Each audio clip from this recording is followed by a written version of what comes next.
بسم الله والحمد لله والصلاة والسلام على رسول الله أما بعد السلام عليكم ورحمة الله وبركاته برادر عزیز اهل توحید ما در مسائل ایمان و در مسائل کفر در مسائل توحید و در مسائل شرک در مسائل کفر به طاغوت و براءت خیلی صحبت‌های کردیم درس‌ها کردیم چند سال است که در این باب هستیم لیکن مختصری سخن همین است که در این مسائل سه مذهب وجود دارد مذهب الغلاتی مذهب غلات ها گوناگون هستند از خوارج ها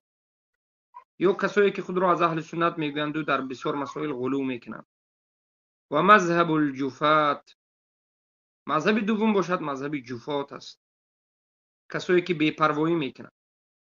نتیجه مذهب خوارج ها این است که مسلمان ها را تکفیر میکنند و کافر میگویند نتیجه مذهب جهمی ها این است که کافرها را مسلمان میگویند نتیجه مذهب خوارج ها این است که مسائلی که از اصول دین نیست از اصول دین میدانند و حکم اصول دین را به او داده همون تکفیری که در مسئله اصول دین است به مسائلی که از اصول دین نیست و پایین است میدهند اما جهمی ها باشند اصول دین را به پایان میفرارند به درجه مسئله فروعات میفرارند و حکم فرو را به اصول میدهند بالاخره هر دو مذهب هم فساد است هر دو مذهب هم گمراهی ضلالت است اما مذهب جهمی ضلالتش گمراهیش ضررش به این امت از مذهب خوارج سخت‌تر است و این سخن سلف صالح است چرا سخت‌تر است برای اینکه علمای سلف گفتند خوارج خون میریزاند خوارج مال مردم را میگیرد خونریزانی فساد در بین امت زیاد می شود اما خوارج کافرها را به بالای مسلمان ها مسلط نمی کند خوارج ها سبب می شوند که امت در حالت مشکلی باشد خون ناحق ریزانیده می شود مال ناحق گرفته می شود اما همه امت را به دست کفار برای رفتنش سبب نمی شود اما جهمی ها باشد جهمی ها سبب می شود که سبحان الله امت کاملا شکست بخورد زیرا که جهمی ها می گویند مشرکین مسلمان هستند و عمل از اسلام نیست و شرک کفر را کنی هم تو مسلمان هستی و این سبب می شود که کافر و مسلمان از همدیگر فرق ندارند و همه آمیخته می شوند و امت هم شکست می خورد بالاخره به دست کفار همه گرفتار و غلام و مسلط می شوند اما مذهب سوم مذهب حق است مذهب اهل سنت و الجماعت است که در همه این مسائل ها تفصیلات دارد در همه این مسائل ها تفصیلات دارد از همین جهت از همه شما خواهش میکنیم طلب میکنیم عقل های خود را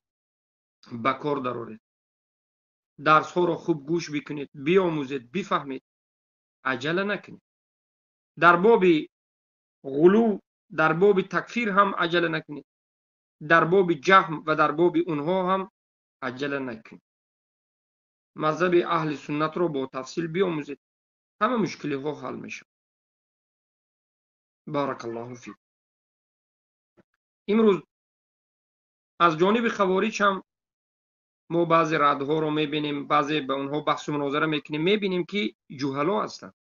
قسم به الله نمیفهمند اصول دین رو از فرو جدا کرده نمیتوان و این چنین آزیری ها رو میبینیم جهمی ها رو میبینیم که جهال هستند اصول دین رو از فروعات ها جدا کرده نمیتوان همین جهلشون سبب شده است که امت رو پریشان کرد پس شما ای مردم ای مسلمان ها شما خود را از این گمراه ها نجات بدید اما نجات دادن به علم میشود. بدون علم نجات نیست. باید علم بیاموزید. از همین جهت درس ها رو آموزید، مطالعه کنید کتاب ها رو و بالاخره دعا بکنید که الله سبحانه و تعالی حق را نشان بدهد. و در دین الله جاهلانه صحبت نکنید. در دین الله وقتی که علم نداشته باشید، در یک مسئله علم ندارید، بهتریش صحبت نکنید، زیرا که تقول یعنی به الله یک صحبت رو نسبت دادن خیلی خطرناک است، خیلی خطرناک است. بارک الله فیک.